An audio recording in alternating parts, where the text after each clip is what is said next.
श्री रामकृष्ण लीला प्रसंग स्वामी शारदानंद जी द्वारा लिखित पाठ संख्या 227। गुरु भाव से तीर्थ भ्रमण तथा साधु संग। श्री चैतन्य महाप्रभु के संबंध में श्री रामकृष्ण देव का पूर्व अभिमत तथा नवद्वीप में दर्शन प्राप्त कर उस मत का परिवर्तन।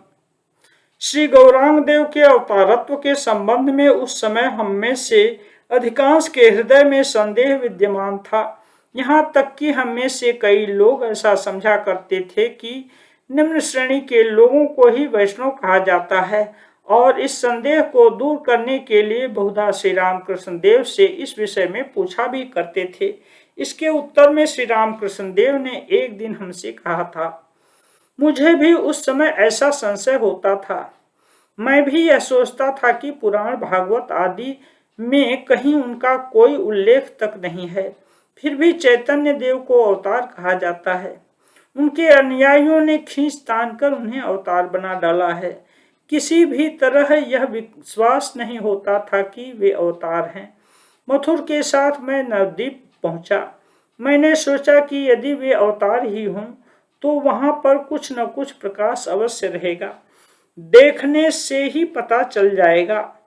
देवभोग के कुछ प्रकाश को देखने के निमित्त बड़े गुसाई छोटे गुसाई के घर में ढूंढ ढूंढ कर मैं देव मूर्तियों का दर्शन करता रहा।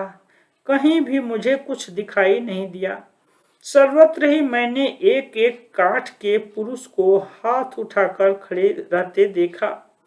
देखकर मेरा मन उदास हो गया। सोचने लगा, व्यर्थ में ही मैं यहाँ आया। तदनंतर लौटने के लिए जब मैं नाव पर सवार हुआ, उसी समय मुझे एक अद्भुत दर्शन प्राप्त हुआ। दो सुंदर बालक, ऐसा रूप मैंने कभी नहीं देखा। तप्त कांचन जैसा वर्ण, किशोरावस्था, मस्तक के चारों ओर एक ज्योतिर्मंडल। अपने हाथों को उठाकर मेरी ओर देखकर हंसते हुए आकाश मार्ग से दौड़े चले आ रहे हैं। तत्काल ही वह देखो आ रहे हैं कहकर मैं चिल्ला उठा। मेरे यह कहते ही वे दोनों मेरे समीप आकर मेरे अपने शरीर को दिखाते हुए इसके अंदर प्रविष्ट हो गए और मैं बाह्य चेतना रहित हो गिर पड़ा। जल में ही मैं गिर जाता। हृदय मेरे निकट था, उसने मुझे पकड़ लिया। इसी तरह बहुत कुछ दिखाकर उन्होंने मुझे यह समझा दिया कि वास्तव में ही वे अवतार हैं। उनके भीतर ईश्वरीय शक्ति का विकास है। इस प्रसंग में श्री रामकृष्ण देव ने बहुत कुछ दिखाकर वाक्य का प्रयोग किया है, क्योंकि इससे पहले भी उन्होंने एक दिन हमसे गौरांग देव के नगर संकीर्तन के दर्शन करने की चर्चा की थी।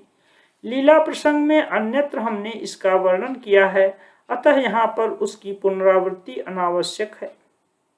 श्री रामकृष्ण देव का कालना गमन। उपरोक्त तीर्थों के अतिरिक्त श्री रामकृष्ण देव एक बार मथुर बाबू के साथ कालना गए थे।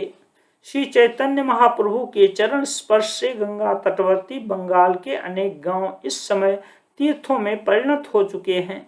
यह विशेष रूप से कहने की आवश्यकता नहीं। कालना उन्हीं में से एक है। साथ ही वहां पर वर्धमान राजवंश के 108 शिव मंदिर आदि विभिन्न कीर्तियों के विद्यमान रहने के कारण वह स्थान अत्यंत महत्वशाली बना हुआ है।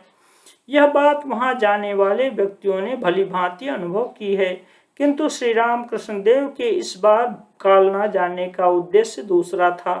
वहां के प्रसिद्ध साधु भगवान दास बाबा जी का दर्शन करना उनका मुख्य अभिप्राय था। भगवान दास बाबा जी का त्याग, भक्ति तथा प्रतिष्ठा। भगवान दास बाबा जी की आयु 80 वर्ष से भी अधिक रही होगी। उन्होंने किस कुल को पवित्र किया था यह विदित नहीं है, किंतु उनके ज्वलंत त्याग, वैराग्य तथा भगवत भक्ति की बातें बंगाल के अधिकांश लोगों ने सुनी थीं। हमने सुना है कि एक जगह एक आसन में बैठकर दिन रात जब तब ध्यान धारणा आदि करने के फलस्वरूप अंत में उनके दोनों पैर बेकाम हो गए थे। यद्यपि 80 वर्ष से भी अधिक आयु होने के कारण उनका शरीर शिथिल हो गया था तथा उठने बैठने की उनमें प्रायः शक्ति नहीं थी, फिर भी वृद्ध बाबा जी का हरिनाम में अदम्य उत्साह, भगवत प्रेम में विह्वल हो उनका अजस्र अश्रुवर्षण तथा आनंद किंचित मात्र भी कम न होकर दिनों दिन वर्धित हो रहा था। वहां का वैष्णव समाज उनके द्वारा विशेष सजीव हो उठा था एवं त्यागी वैष्णव साधुओं में से अनेक उनको उनके उज्जवल आदर्श तथा उपदेश से अपना जीवन गठन कर धन्य होने का अवसर प्राप्त हुआ था। हमने सुना है कि बाबा जी के दर्शनार्थ जो भी वहां जाते थे वे सभी उनके दर्शन काल में अनुष्ठित त्याग, तपस्या, पवित्रता तथा भक्ति के संचित प्रभाव को हृदय से अनुभव कर एक अपूर्व आनंद की उपलब्धि कर आते थे। महापुरुष श्री चैतन्य देव के प्रेम धर्म संबंधी किसी विषय में बाबा जी अपना जो अभिमत प्रकट करते उसी को ध्रुव सत्य मानकर लोग उसका आचरण करने में प्रवृत्त होते थे।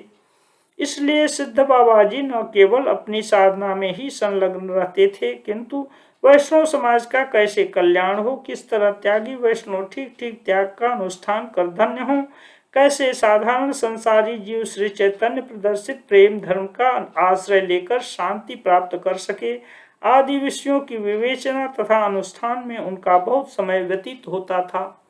वैष्णव समाज में कहाँ क्या हो रहा है, कहाँ पर कौन साधु उचित या अनुचित आचरण कर रहा है, ये सारी बातें लोग उनके समीप रखा करते थे और वे भी उन्हें सुनने समझने के पश्चात जहाँ जो करना उचित है वैसा उपदेश देते थे। त्याग, तपस्या तथा प्रेम के जगत में सदा से ही इस प्रकार का एक अदृश्य एवं सुदृढ़ बंधन विद्यमान है। लोग बाबा जी के उपदेश को शिरोधार्य कर स्वतः प्रेरित हो तत्काल ही उसे संपादित करने के लिए तत्पर हो जाते थे। इस तरह किसी गुप्तचर आदि की सहायता के बिना ही सिद्ध बाबा जी की सुतीक्ष्ण दृष्टि वैष्णव समाज में सर्वत्र अनुष्ठित होने वाले प्रत्येक कार्य पर ही पड़ती थी। उस समाज के सब लोग भी उनके प्रभाव को अनुभव किया करते थे और फलतः इस दृष्टि तथा प्रभाव के सम्मुख सरल विश्वासी व्यक्ति का उत्साह जैसे दिनों दिन वर्धित होने लगता था, कपट आचरण करने वाले भी उसी प्रकार उनसे भयभीत होकर अपने स्वभाव को बदलने का प्रयास करने लगते थे।